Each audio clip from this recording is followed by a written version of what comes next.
Hello Guardians, Profane here. Thanks for checking out the video. Today I am happy to present to you all a hunter build that will absolutely melt your enemies. Whether you're facing champions, tormentors, raid and dungeon bosses, or other guardians, this new hunter build will annihilate them all. Want to drop 4 million plus on bosses like Oryx and Nezarec? No problem. Want to melt his son Crota next week? With this build, that won't be a problem at all. Bungie's recent weapon balancing has brought hand cannons back as a viable option in the PvE, getting improvements in damage falloff, reload speed, and damage versus minor and major enemies. 140 hand cannons like the Thorn, Fatebringer, Lumina, or Malfeasance have benefited the most from these changes. We now even have a new strand hand cannon available this season that's a bit of a knockoff of the Fatebringer, the Kept Confidence. I wouldn't say it's as beastly as the Fatebringer, but it's been rather impressive so far, and it doesn't require jumping into a raid.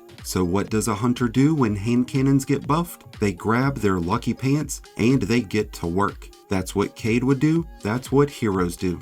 There's plenty of powerful exotics in the sandbox right now. The Mothkeeper Wraps, the Star Eater Scale, the Gerfalcon, even the Foe Tracer has made a comeback. But the exotic that I recommend the most to anyone that loves shredding through enemies in true gunslinger fashion, to anyone that just got the Malfeasance, to anyone wanting to take full advantage of the Thorn, or to anyone who just started playing Hunter, the Lucky Pants embodies the true nature of the gunslinger with whatever subclass you're using, and it will give you the power to flatten any and everything. At this point, I've talked about the Lucky Pants and their benefits a few different times over throughout the seasons, so let this serve as an updated video for these amazing exotics. The Lucky Pants provides the intrinsic trait called Illegally Modded Holster, which provides several benefits. When you ready a stowed hand cannon, you get the equivalent of Quick Draw and Opening Shot, which provides remarkable accuracy, and it allows you to fire your weapons faster when that hand cannon is fully loaded and of a kinetic or matching energy type.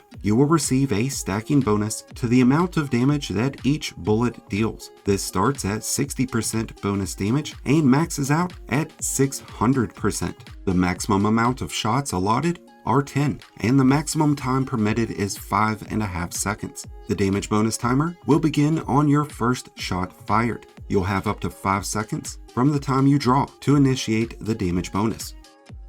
The damage bonus with Lucky Pants doesn't apply while in the Crucible, but you'll still reap the benefits of Opening Shot and Quick Draw provided by Illegally Modded Holster. Because of its sniper-like traits, Ariana's Vow receives a straight 30% bonus in damage during this 5.5 second window, which still stacks on top of the precision damage bonus that you'll get on the opening shots of Ariana. The Crimson and 2 burst hand cannons receive their bonuses in slightly different ways, since their bullets come out in a burst. This means that the damage multiplier is applied to each bullet within those bursts. The damage bonus does not get applied to the Sturm's overcharged rounds, or the Hawkmoon's paracausal shot, Malfeasance's burrowing rounds, or the Thorn's poison. And it will not increase the damage of payload perks, like Dragonfly or timed payload. Once the 5.5 seconds is over with, there will be a 10-second cooldown, prohibiting you from engaging the bonus damage, but the bonuses to ready speed, handling, and airborne effectiveness still function,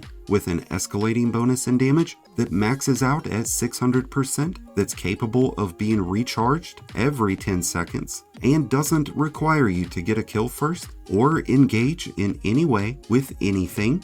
That's an exceptionally powerful advantage that you'll be able to take into the opening moments of any encounter in any activity. What makes the Lucky Pants even more lucrative of an option in both PvE and the PvP is that this season, Overload hand cannons have been added into the mix, which grants disruption rounds on consecutive shots landed, which is going to delay your enemy's ability regeneration and reduce their outgoing damage. This even has an effect on the Malfeasance, since its unstoppable capabilities come from its burrowing rounds. The Malfeasance in particular is an extraordinary choice to pair with the Lucky Pants. Between the adjustments to hand cannons and after getting a catalyst that provides Vorpal, the Malfeasance hits harder than ever and can quite literally flatten any raid boss and any champion. It can be a pain in the ass to get, but it is so well worth the effort.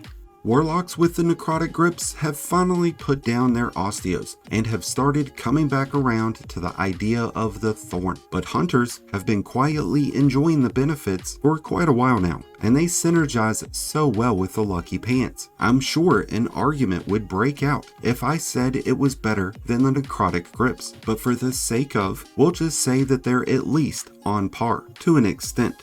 The Thorn and Lumina are total opposites, but both are absolutely amazing this season. On one side of the coin, you can poison your enemies, getting automatic reloads and bonus damage in the process. And on the other side, you can heal and boost the damage to those around you, while still getting automatic reloads.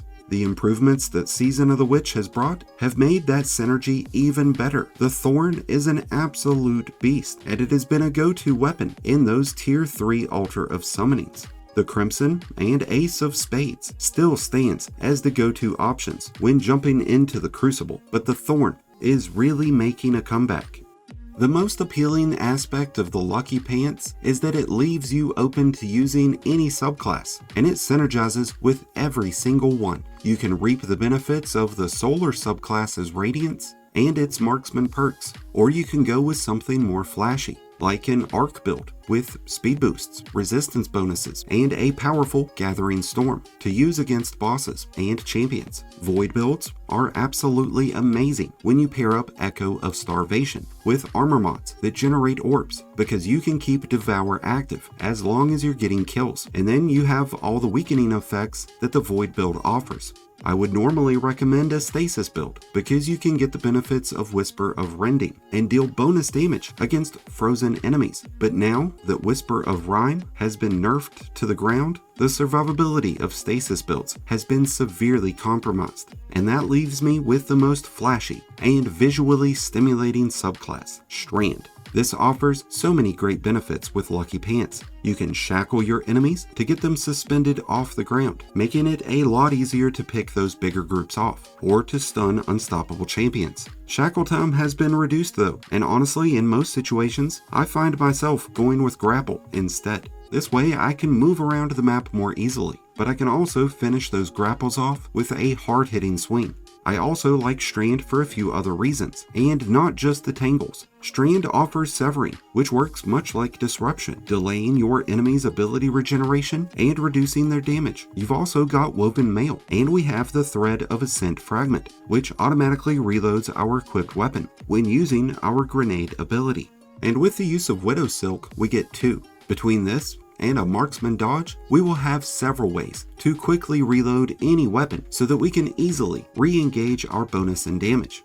When it comes to our choice in armor and armor mods, our main focus is reducing the time it takes to dodge and to improve the performance of our hand cannons. When in the PvE, resilience is an automatic must-have. That's just the way it is. Recovery too will be crucial towards regaining your health after taking some hard hits. We're running Siphon and other orb generating mods so that we can utilize weapon surges to further enhance our hand cannon and weapon damage. If you're queuing into a boss fight, I would strongly recommend the use of 3 and the use of Charged Up and Time Dilation so that you can prolong the benefits of armor charges. Reloader mods will be extremely beneficial as well so that you can maximize your damage output. I don't find Flinch, Dexterity, and Target Acquisition mods to be beneficial at all in the PvE, but the moment that you swap over into the Crucible, these become very crucial mods to utilize to easily improve your performance.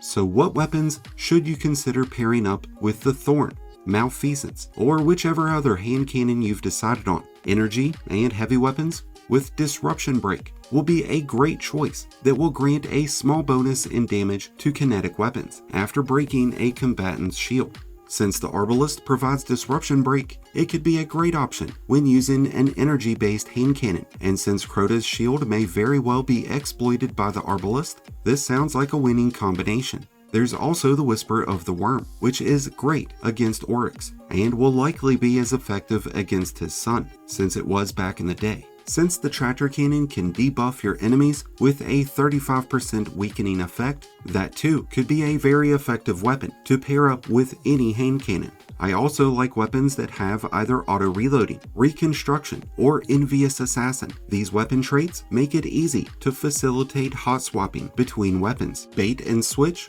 will be one of the most beneficial weapon traits to have on any heavy weapon when hot swapping.